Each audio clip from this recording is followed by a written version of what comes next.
Haleluya, haleluya. Selamat datang dalam program kita Kamu Hebat. Saudara yang kasih dalam Tuhan, kenapa kamu hebat? Karena Tuhan telah memilih, Tuhan telah menguatkan, dan everyone is special. Setiap orang itu special, saudara. Karena Alkitab saya bilang, Daud sendiri yang berkata, kejadianku dahsyat dan ajaib, dan jiwaku benar-benar menyadarinya. Nah, pertanyaannya, kita sadar atau enggak? Karena iblis maunya kita merasa kita sengsara, kita susah, kita menderita. Kita lihat orang lain kayaknya dia lebih cantik dari saya, dia lebih kuat dari saya, dia lebih hebat dari saya, dia lebih kaya dari saya, dia lebih pintar dari saya. Sehingga kita merasa kita menderita, kita susah, kita berat, kita banyak masalah. Tapi kita lupa, roh yang ada di dalam kita lebih besar dari roh yang ada dalam dunia ini. Saya nggak mau tahu orang ngomong apapun tentang saudara, tapi lewat program ini saya mau mengingatkan buat saudara, kamu hebat. Bangun pagi bilang, saya masih punya Tuhan, saya tidak takut, saya diciptakan lebih daripada orang-orang yang menang. Haleluya. Bersama dengan kita hari ini, ada orang hebat juga yang dunianya lain dengan dunia saya, iya kan? Tapi saya sedang mau coba menjembataninya, iya kan? Tapi saya tidak mau alih profesi, iya kan? Bersama dengan saya ada Grandmaster wanita Indonesia pertama rasanya, iya kan? Betul pertama? Betul. Iya kan? Grandmaster Indonesia pertama, thank God, iya kan? Haleluya, Indonesia punya Grandmaster pertamanya, dan yaitu Irene Karisma Sukandar. Irene, ya. Tuhan berkati, selamat datang di program Kamu Hebat. Terima Jadi catur mulai dari kapan? Catur mulai dari umur 7 tahun.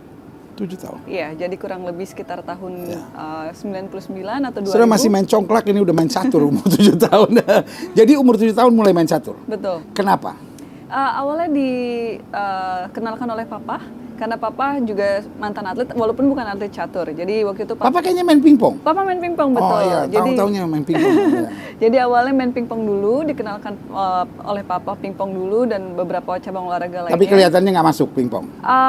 Karena masih kecil, jadi cukup labil. Jadi pindah-pindah interest terus gitu. Tapi lucu juga, masih kecil mainnya catur. Biasanya kan catur bukan mainan anak kecil istilahnya kan, kayak nggak asik gitu, diem gitu. Ya, karena memang mungkin dari kecil suka hal-hal yang berbau dengan logika, dan kebetulan juga kakak saya 2 tahun di atas saya sudah mulai main catur duluan, dan kita sangat kompetitif satu sama lain. Jadi saya melihat catur ini sebagai salah satu. Kakak perempuan atau laki? Laki-laki. Oke. Jadi saya melihat catur ini sebagai salah satu device untuk mengalahkan kakak. Jadi itu yang menjadi triggernya gitu. Nah, lalu mulai profesional umur berapa? 11 tahun. Wow, 11 tahun, saudara. 11 tahun. Itu yang dikatakan orang hebat. Kalau kita menyadari potensi yang ada pada kita, maka sesuatu yang hebat akan terjadi. Nah, sekarang saya mau main catur. Ayo, coba kita main catur. Siapa lebih pintar di antara kita, ya kan? Benar, yang satu Grandmaster wanita, yang satu lain lagi. Nah, kita ikutin aja kan. Yang kita ikutin aja. It's udah ribet ini kalau udah begini nih. Kita taruh sini aja.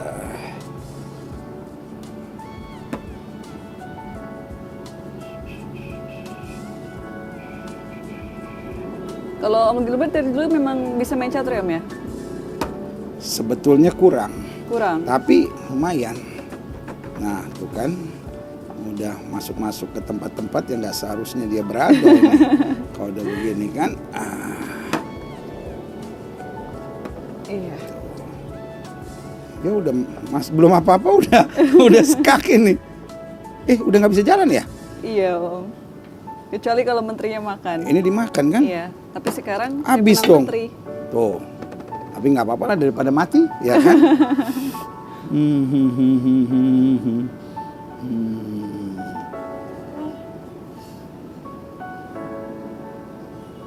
Susah juga main ini ternyata ya.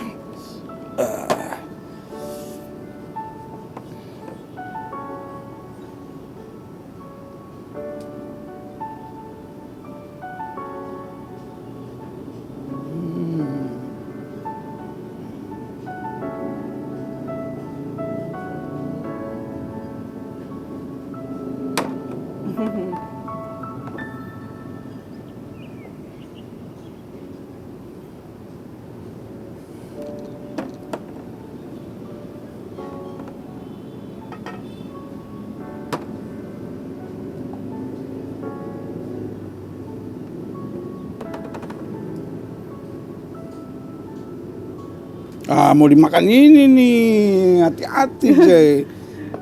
Tapi kita mau bikin apa kalau udah begini? Dia makan ini. Saya kasih gajah saya tuh. Iya, tapi itu saya dimakan nanti. Terus saya skak. Hidup tuh tidak boleh main asal-asal makan. Tapi saya juga nggak bisa bergerak. What should I do?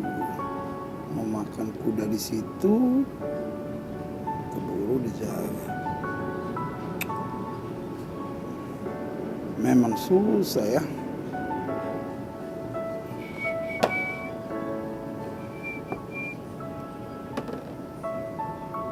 Nah, kita makan saja lah.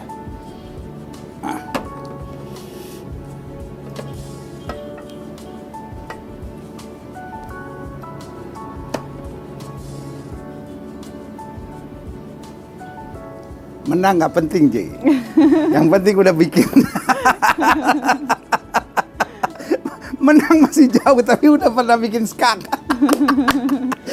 Yang penting skak Om ya. Yang penting saya senang aja ini. Senang ini saya hari ini. Yang penting pernah bikin skak Grandmaster wanita pertama di Indonesia, ya kan?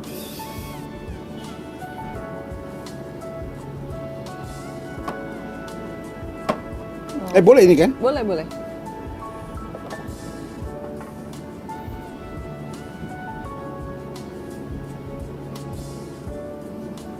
Kayaknya Om Gendut lumayan juga ya. Kita lagi nyari-nyari kuda, so habis. Kita lagi nyari-nyari kuda, so habis tuh kuda. So habis kudanya.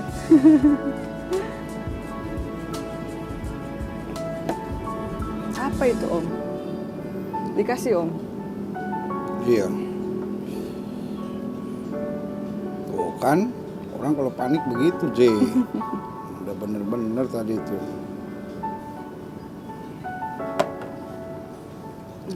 Makan ini dulu.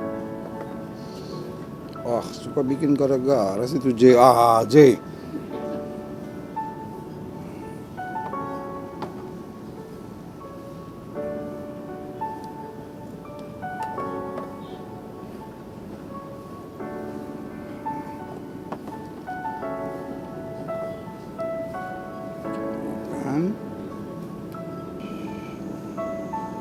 Nggak bisa dimakan, J. Ups. 2 kali, J. Skak ya. Sini deh. 2 kali, J. Saya kasih tahu aja 2 kali skak, J. Cuman kita sekali skak mati nih, J. Ini udah tinggal napas-napas terakhir nih, J. Skak Om. Ini kuda nggak bisa diusir sih, J.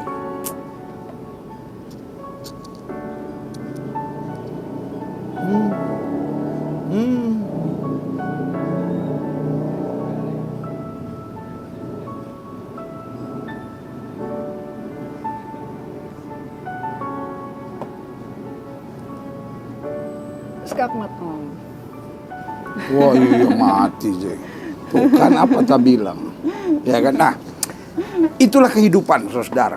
Kalau soal doa kayaknya saya lebih kuat deh doa. Saya doa pagi, siang, sore, malam. Tetapi yang lebih pintar yang menang. Jadi dalam hidup ini kadangkala nggak usah kecewa bahwa kan saya udah berdoa. Nah, itu kan persoalannya, Irene. Banyak orang bilang gini, saya kan sudah berdoa, kok saya kalah. Saya kan berdoa, udah gagal. Nah, hari ini kita lihat, kayaknya kalau soal berdoa saya udah tumpangin tangan semua tadi yang hitam-hitam saya punya supaya tidak dimakan, tapi dimakan juga. Jadi dalam hidup ini sebetulnya perjuangan itu penting. Nah, hari ini kita juga mau tanya sama Irene perjuangannya. Mudah-mudahan dia tidak menerima dosa karena mengalahkan pendeta, tapi itu memang bidangnya. Jadi itu yang saya bilang, setiap orang punya bidangnya dan setiap orang bisa berarti di bidangnya. Nah, Irene, apa perjuangannya untuk bisa jadi Grandmaster wanita? Kan semua orang taunya, Irene, Grandmaster wanita. Ya, jadi di dunia olahraga itu terkenal dengan Kalau kita punya talenta itu hanya 10% membantu kita dalam berkarir atau berprestasi. Talenta hanya 10%. Betul. Sisanya adalah kerja keras. Jadi tidak ada yang instan di dunia ini, termasuk apalagi di dalam dunia keolahragaan. Jadi itu yang diterapkan oleh orang tua saya sejak dini, bahwa memang kerja keras itu tidak akan berbohong nanti hasilnya. Jadi benar juga Alkitab bilang orang yang menabur dengan air mata akan menuai dengan sorak-sorai. Ya, betul. Iya kan? Jadi artinya bukan hanya kita doa penting, pasti. Ya. Oke, apa arti doa buat Irene? Arti doa itu mengisi kekosongan hati. Jadi kalau misalkan bangun tidur ya kan, dan sebelum tidur terutama ya kan, berusaha bersekutu dengan Tuhan supaya apa yang kita sudah kerjakan di hari itu dan apa yang akan kita kerjakan di hari esok bisa berkenan di hati Tuhan. Berapa jam latihan untuk Irene? Tidak tentu, tapi rata-rata antara 2 sampai 6 jam per hari. Dari umur? Dari umur 11 tahun. Wow, dari umur 11 tahun, kita kan kadang-kadang bingung, kalau catur apa yang dilatih? Apanya sebetulnya yang dilatih? Banyak sekali, karena catur ini kan ada 3 bagian kan, pembukaan, babak tengah, babak akhir. Dan di dalam tiga tahap itu banyak sekali hal yang kita latih. Jadi dari segi teknik, dari segi strategi, taktik dan lain sebagainya. Dan itu semua sangat dinamis. Jadi kita juga harus istilahnya update dengan teori-teori terbaru. Iya, ini kan disebut olahraga. Raga itu kan kebanyakan kan tubuh. Nah, ini kan lebih ke arah otak. Betul. Kira-kira pengaruh tubuh, pengaruh nggak di sini? Sangat pengaruh. Jadi ini yang mau saya rubah ya, stigma tentang pecatur bahwa ini hanya duduk main catur dengan otak dan lain sebagainya. Jadi sebagai pecatur profesional dan pecatur profesional lainnya di dunia pun, mereka akan menjaga vitalitas tubuh mereka supaya otak mereka bisa bekerja dengan baik. Jadi kita bukan hanya mengandalkan otak, tapi juga kita mengandalkan vitalitas tubuh. Karena kalau misalkan kita tidak fit, ya kan, jarang olahraga, makan makanan tidak dijaga, istirahat juga tidak cukup, ya, itu akan mempengaruhi jalan pikir kita. Oh, mungkin saya tadi kalah bukan gara-gara nggak mampu main, kurang fit. Kurang fit. Kalau fit kayaknya menang tadi. Nah, jadi tidak bisa dipungkiri bahwa ini sangat berpengaruh dengan kondisi fisik. Yes, jadi apa yang ada di tubuh kita itu pun juga ada yang di otak kita. Jadi dan kinerja otak itu memang sangat berpengaruh kepada asupan nutrisi dan juga yang tadi saya sebutkan, istirahat yang cukup dan juga olahraga. Nah, apa yang membuat Irene ke profesional? Memang dari pertamanya udah bercita-cita atau pertamanya cuma senang-senang aja, cuma mau ngalahin kakak gitu-gitu, terus baru kemudian ke profesional, atau memang udah mimpinya? Otomatis bukan mimpi saya dulunya, tapi karena mungkin papa juga mempunyai background seorang atlet, jadi papa bisa melihat talenta yang ada di diri saya, dan kebetulan puji Tuhan waktu umur 11 tahun sudah mewakili Indonesia di SEA Games, jadi itu menjadi salah satu titik di mana ada kesadaran diri. Jadi berarti cuma 4 tahun latihan sebetulnya waktu itu? Betul. Dan itu termuda? Termuda. Itu catur wanita atau catur? Catur semuanya, jadi bukan hanya termuda untuk di catur, tapi di seluruh kontingen Indonesia. Jadi untuk semua cabang olahraga waktu itu, tahun 2003. Catur itu ada wanita dan prianya waktu itu di SEA Games atau memang umum? Cara bermainnya waktu di SEA Games memang dipisah. Oh, jadi ada pertandingan wanita, ada Iya. pertandingan pria. Oh, gitu. Ya. Nah, dan setelah itu makin terdorong untuk internasional. Iya, karena itu sudah menjadi istilahnya titik kan, di mana bahwa dengan umur 11 tahun sudah bisa masuk ke dalam tim nasional Indonesia. Dan waktu itu adalah atlet termuda Indonesia. Atlet termuda Indonesia. Karena biasanya yang termuda senam gitu. Betul, kan yang ini. Iya. Baru kali ini catur masuk waktu itu. Waktu itu sama siapa ikutnya? Tim caturnya? Waktu itu Pak Utut Adianto juga bertanding. Beliau kebetulan mendapatkan medali emas juga di putra. Lalu dulu juga ada beberapa senior-senior saya yang sekarang sebagian besar sudah tidak main lagi. Oh, iya. Nah, apa yang paling berat buat Irene dalam menghadapi permainan catur ini? Ngangkat gajah, Om. Berat sekali Oh ngangkat iya, gajah. betul juga. Satu-satunya bisa angkat gajah, pindahin benteng. Angkat kuda, ya kan? Angkat kuda, gajah, ya kan? Dan juga pindahin benteng. Iya. Dan ini orang yang paling egois, ratu sama itu dibunuh semua. Dimatiin, dimakan. Dikorbankan, ya. Yang paling berat adalah masa-masa latihan. Jadi memang latihan itu apa ya? saya tidak yakin semua atlet suka pada latihan. Mereka akan merasakan itu sebuah kebutuhan sebenarnya, ya. Jadi apa namanya, itu masa-masa yang sebenarnya itu menyiksa, Om, karena kita tahu dalam berjam-jam itu kita harus mengeluarkan energi, dan fokus sekali dalam masa-masa itu. Tapi kita juga tahu itu memang harus yang kita lakukan. Jadi kalau latihan lawan orang atau cuman main sama buku atau komputer atau apa? Buku dan komputer. Kalau misalkan ada teman sparring partner, ya kita akan berlatih tanding. Tapi biasanya yang saya lakukan adalah latihan teori, jadi itu dengan buku atau komputer. Oh, itu yang lebih banyak justru buku sama komputer. Karena itu berarti bisa ambil pertandingan-pertandingan orang. Betul, begitu ya? Iya. Oke. Nah, kalau pertandingan sendiri, mana yang paling berat tapi paling berkesan? Pertandingan paling berat tapi paling berkesan ya? Mungkin kalau paling berat mungkin beda dengan yang paling berkesan. Jadi kalau yang paling berkesan mungkin di tahun 2008 saya bermain di Olimpiade Catur di Jerman. Nah, di situ adalah event di mana saya mengukuhkan gelar Grandmaster wanita pertama saya. Dan waktu itu dapat berapa ini? Kan biasanya setiap pertandingan harus ada apa? Elo rating atau apa kan? Iya, betul. Jadi kalau di catur untuk mendapatkan Grandmaster itu harus membutuhkan 3 norma. Kebetulan di event Olimpiade tersebut itu menjadi norma ketiga saya, norma yang paling terakhir. Karena untuk dapat Grandmaster nggak harus juara kan, tapi harus ada ada angka yang dicapai kan? Ada angkanya, iya. Jadi kita itu perhitungannya agak ribet sebenarnya. Mulai dari poin yang kita dapat, lalu rating rata-rata lawan dan rating kita sendiri. Semuanya. Jadi kalau menang dapat 1 atau dapat 2? Iya, beda. Kita mulai ke perhitungan rating. Jadi memang kalau ya tergantung, misalkan kalau rata-rata ratingnya sekian, poin yang harus didapat harus sekian gitu. Jadi memang ada formulasinya. Nah kalau misalnya Irene kalahkan yang ratingnya lebih tinggi, itu ada poinnya lagi nggak? Betul. Rating saya juga nanti akan mengalami kenaikan. Jadi semakin tinggi rating lawan yang saya kalahkan. Jadi ini bukan kayak bulu tangkis yang pokoknya ngalahin atau apa gitu. Ini ada hitungan ratingnya. Tersendiri juga. Nah sekarang Irene dapat berapa elo ratingnya? Rating saya sekarang 2413. Oh, dekat sama saya. Dekat ya, Om ya. Saya 2100 kok.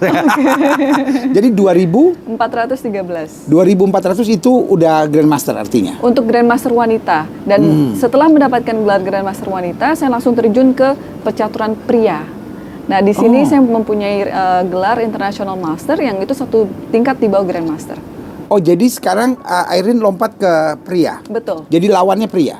Lebih banyak pria, walaupun banyak juga ada perempuan yang seperti saya juga bermain di pria, dan kebetulan kadang-kadang kita bisa ketemu main gitu. Oh, jadi sekarang Irene turunin gelarnya tapi ke arah pria, jadi Master Internasional tapi pria.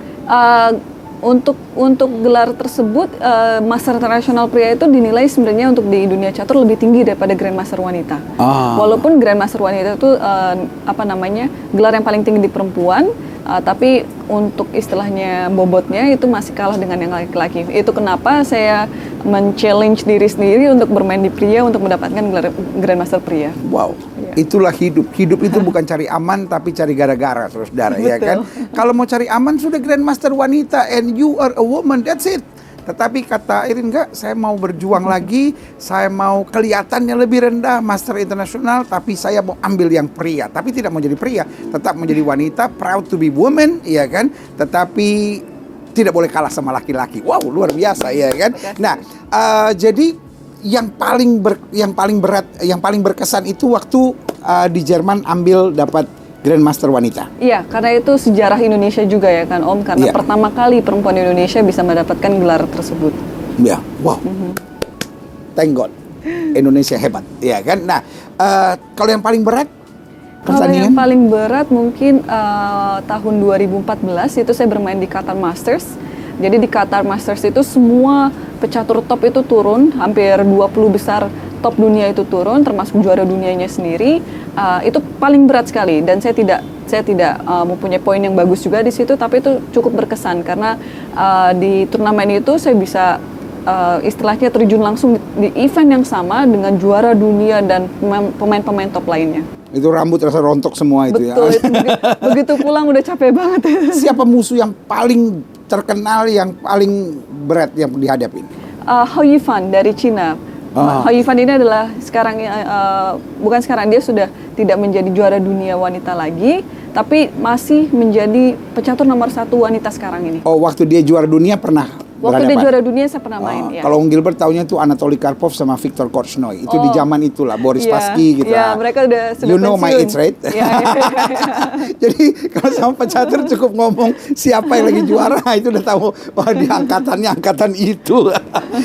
Kamu sudah main belum? Belum. Kalau mereka pas main saya sudah. Oh, yang zamannya Boris Spassky terus Saya belum lahir Karpov. justru. Belum lahir. Kita tahunya itu dulu. Oh, kalau main Karpov lawan Korchnoi ya kan. Nah, jadi kalau yang pria siapa yang paling berat yang pernah dihadapi? Ada nggak pertandingan perempuan lawan pria? Oh sering, itu sering terjadi juga. Itu maksudnya ke open, jadi semua terbuka kan. Jadi kalau open itu berarti laki perempuan beradu. Iya, bisa beradu. Tergantung pairingnya kan, karena pairingnya itu kan komputerisasi. Jadi tergantung poin yang kita dapat dan lain sebagainya. Kalau lawan pria paling berat mungkin saya pernah melawan Grandmaster dari Rusia, ya, elonya 2.700-an. Iya, Rusia yang banyak jago ya. Iya. Daerah-daerah Eropa Timur yang banyak kuat ya. Wow, kita dapat banyak pelajaran hari ini. Nah, Irene juga pernah main simultan gitu. Sering, ya. Khususnya sebelum pandemi ini, ada beberapa eksibisi, entah itu di Indonesia atau walaupun waktu itu saya di Amerika Serikat mengambil gelar master saya, kadang saya juga diundang ke kedutaan di Washington waktu 17 Agustusan untuk memberikan simultan ke diplomat-diplomat yang lain dan lain sebagainya. Berapa paling banyak menghadapi simultan tuh artinya satu orang lawan banyak orang, saudara, jangan sampai norak-norak amat. Dan I'm just kidding. Jadi dalam istilah catur ada pertandingan simultan. Simultan itu artinya satu orang, jadi Irene satu orang lalu menghadapi berapa orang. Nah, berapa yang paling banyak dihadapi? Kalau tidak salah 74 waktu itu. Wow, hampir 100 berarti. Hampir 100 ya, dan itu memakan waktu sekitar 4 sampai 5 jam. Wow. Jadi 74 mikir, Irene jalan-jalan begitu. Jadi itu bukan hanya otak tapi juga fisik kan, Om. Karena karena nggak bisa duduk berarti kan? Enggak, saya jalan terus, saya muter terus dari satu papan ke papan 5 lain. jam. 5 jam. Ya. Orang Papua bilang, "Adek, kau pikir gampang kah?" Karena 5 jam, tapi tetap harus mikir. Itu sambil makan, nggak bisa. Ya, sambil lagi jalan, tangan kiri saya ambil snack kan, tangan kanan saya jalan gitu. Bagaimana cara mikir semua papan itu? Cuman lihat atau? Iya, saya hanya butuh beberapa detik karena kurang lebih semuanya saya ingat di otak. Bahwa papan yang ini bangunannya seperti ini, papan yang ini bangunannya seperti ini. Oh, karena yang tadi itu ya, openingnya, pembukaannya, lalu ininya dan ininya ya? Semuanya ada pola-polanya dan kebetulan otak saya bisa menyadari pola tersebut.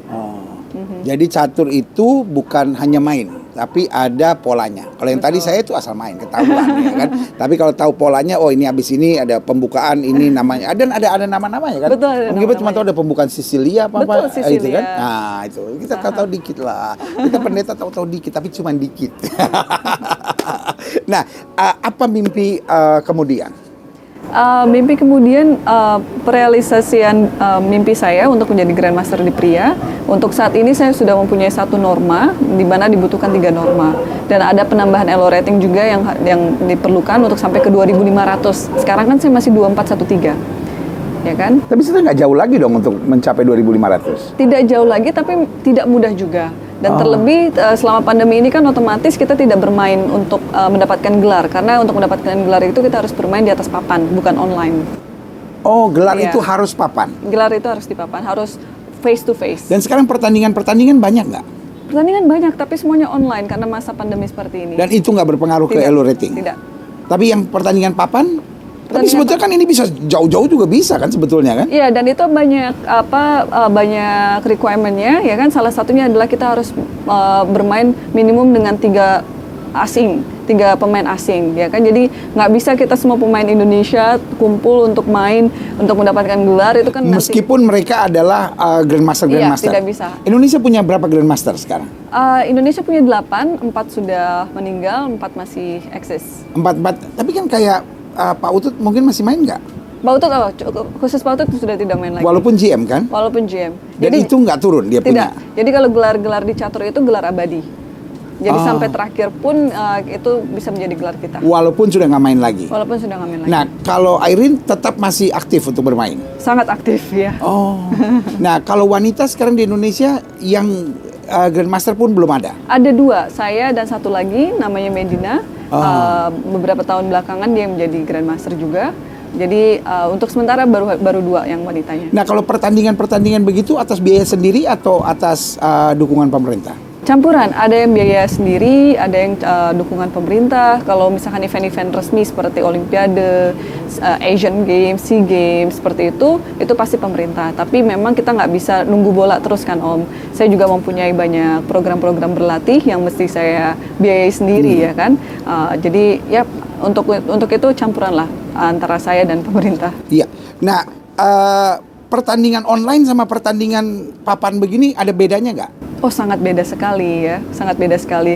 Mungkin saya masih lebih suka pertandingan yang langsung, yang face to face dibandingkan online. Karena pertama, untuk bertanding online kan kita butuh perangkat-perangkat yang cukup mumpuni ya kan, komputer, mouse dan lain sebagainya. Dan juga ada istilahnya anti-cheating protocolsnya supaya nggak ada kecurangan. Jadi kamera. Oh, kalau ini bisa curang? Oh, bisa curang ya. Makanya harus ada kamera yang on, ya kan minimum 2, ada yang di depan dan ada yang di belakang supaya arbiters yang ada di Zoom itu bisa melihat sekeliling kita. Loh, apa curangnya? Bisa aja kan ada yang mengasih tahu dan kita kan ada di catur itu ada software istilahnya engine atau bot yang bisa membantu dalam memikir. Jadi mereka yang justru engine ini yang memikirkan langkah kita, jadi kita bisa langsung istilahnya contek gitu. Oh, saya mau belajar yang online. Jadi rupanya, pantas kalau ada orang-orang yang terkenalnya justru main-main online begitu ya? Iya, tapi nggak semua pecatur yang main online curang, tapi kan memang potensi untuk kecurangan itu tinggi kalau online. Jadi rata-rata kalau pemain catur profesional malah nggak terlalu fokus di main-main online. Untuk kita bermain online itu lebih ke training ya. Jadi misalkan saya ada pembukaan atau variasi tertentu yang mau saya istilahnya latih ya kan, ya dengan latihnya dengan bermain supaya ada jam terbang di variasi itu ya saya bermain online.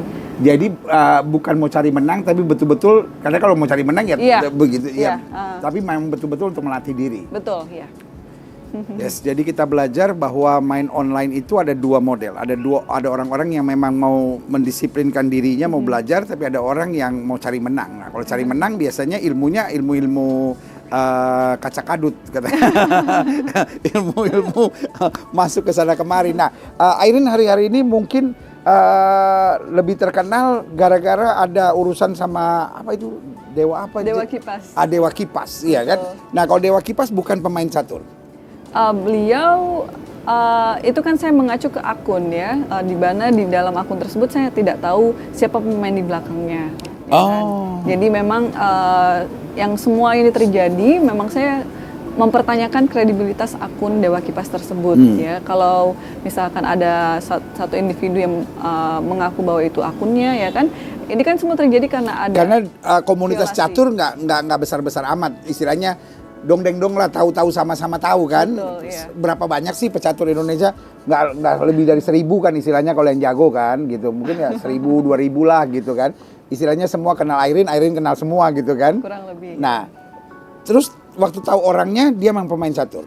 Beliau bisa bermain catur ya. Beliau bisa bermain catur, tapi memang ada perbedaan yang signifikan antara cara bermain beliau di online dan di offline. Tetapi beliau bukan pemain catur profesional. Bukan. Jadi bukan dari kelompok pemain Indonesia atau pemain daerah di Indonesia ini. Bukan. Sementara kalau yang Gotham Chess itu pemain catur. Iya, Gotham dia pemain catur yang ratingnya juga dan gelarnya hampir seperti saya, kurang lebih sama. Tapi di samping itu dia juga seorang streamer atau YouTuber, jadinya ya cukup mempopulerkan catur lewat konten-konten caturnya. Irene nggak ada niat untuk jadi YouTuber untuk catur? Saya streaming juga dan saya juga punya kanal YouTube sendiri juga. Apa kanal YouTube-nya? Irene Iskandar sama.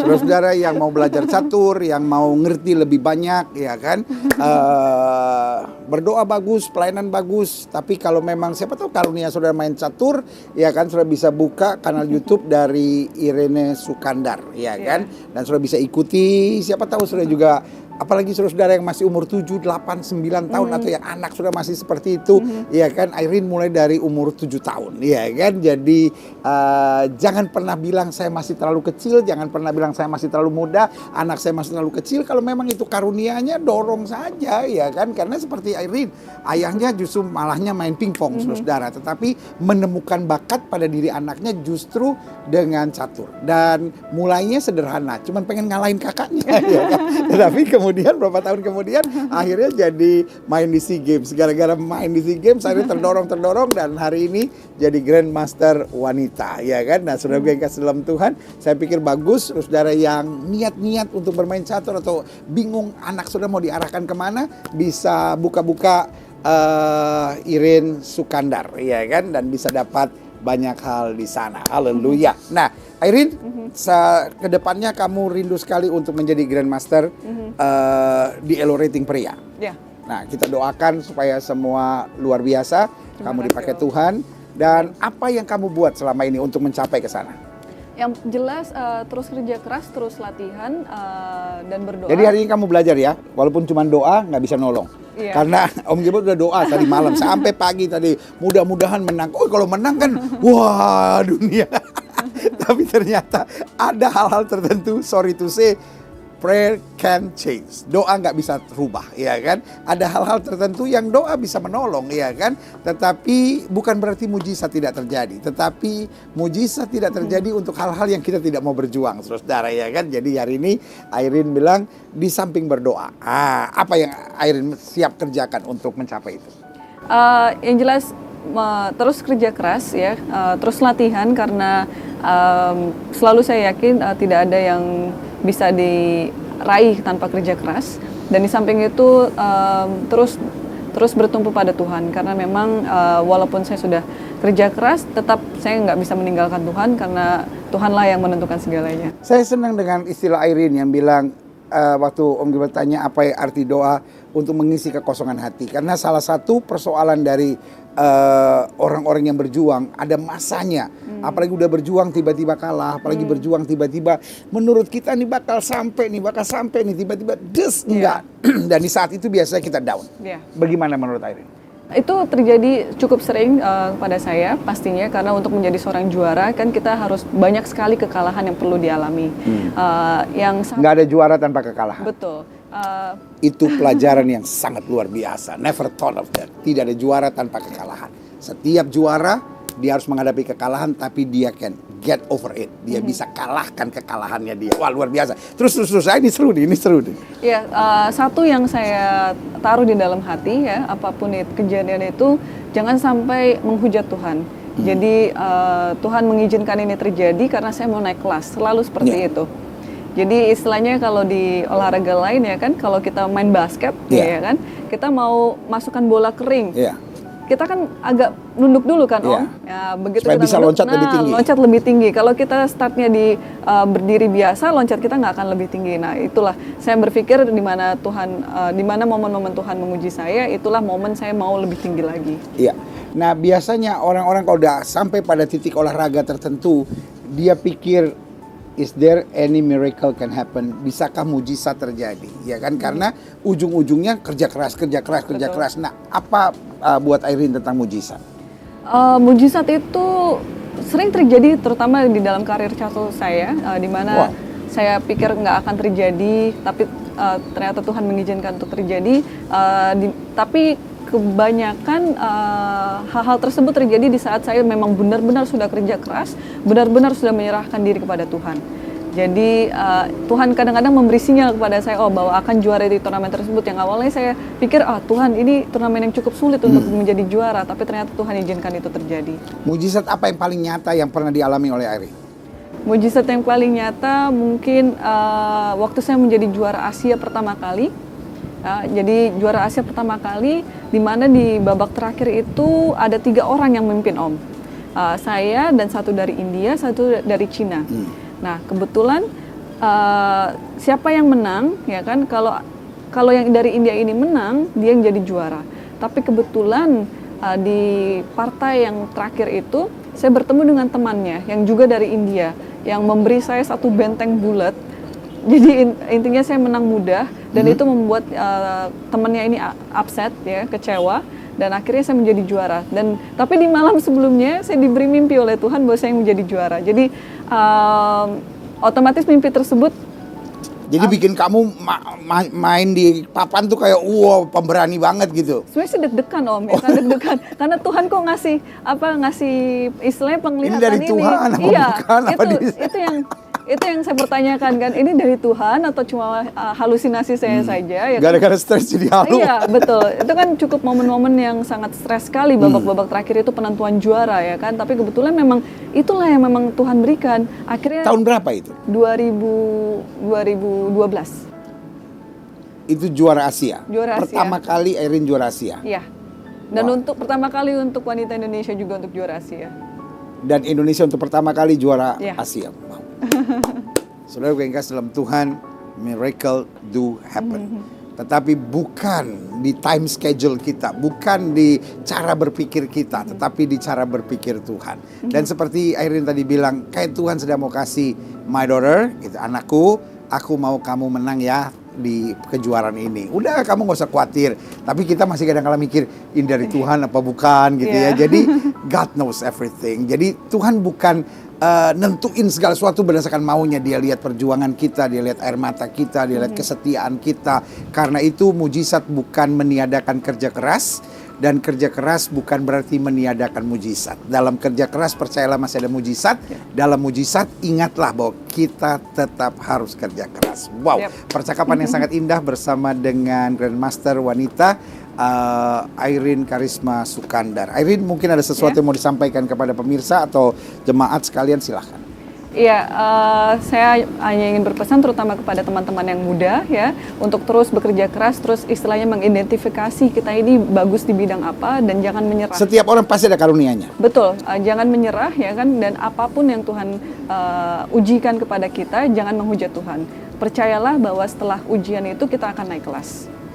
Karena kamu sering ngalamin hal-hal yang berat, yang mengecewakan dalam hidup kamu. Oh, sangat sering. Kan banyak orang pikir, oh dia kan enak, dia kan juara dunia, dia kan mainnya di dunia, pindah negara, apa segala macam, apalagi sebelum COVID, gitu kan, pasti dia nggak ada masalah, nggak kayak kita yang cuman ini aja masalah kita. Gimana? Iya, jadi memang kalau di media itu kan memang yang bagus-bagus saja kan Om, ya. Tapi kan di balik itu semua mereka nggak tahu cerita jerih payah saya, jerih payah keluarga saya dalam mencoba untuk meraih prestasi. Jadi memang banyak jatuh bangun, ya kan, yang cukup menjadi cerita bagi saya dan keluarga saya saja.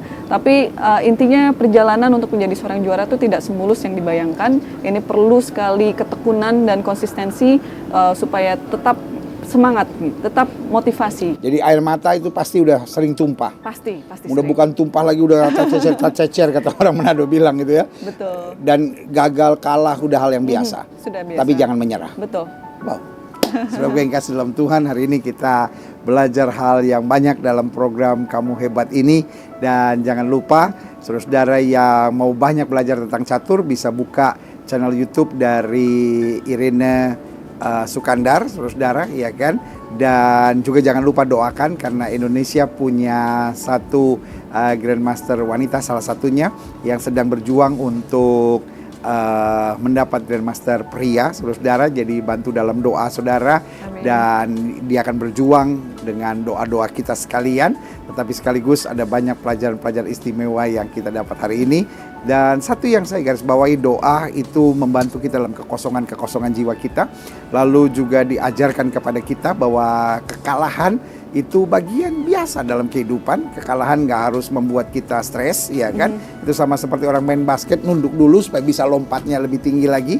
Karena ada banyak pelajaran-pelajaran istimewa di dalamnya. Dan hal yang menarik, bahwa mujizat masih ada buat setiap kita. Amin. Dan kalau Irene sempat melalui kejuaraan-kejuaraan, dia tidak pernah bisa bilang bahwa wah itu karena kemampuan saya. Tapi dia mengerti juga bahwa ada masa-masanya dia harus berjuang, tapi ada masa-masanya dia harus menunggu mujizat Tuhan.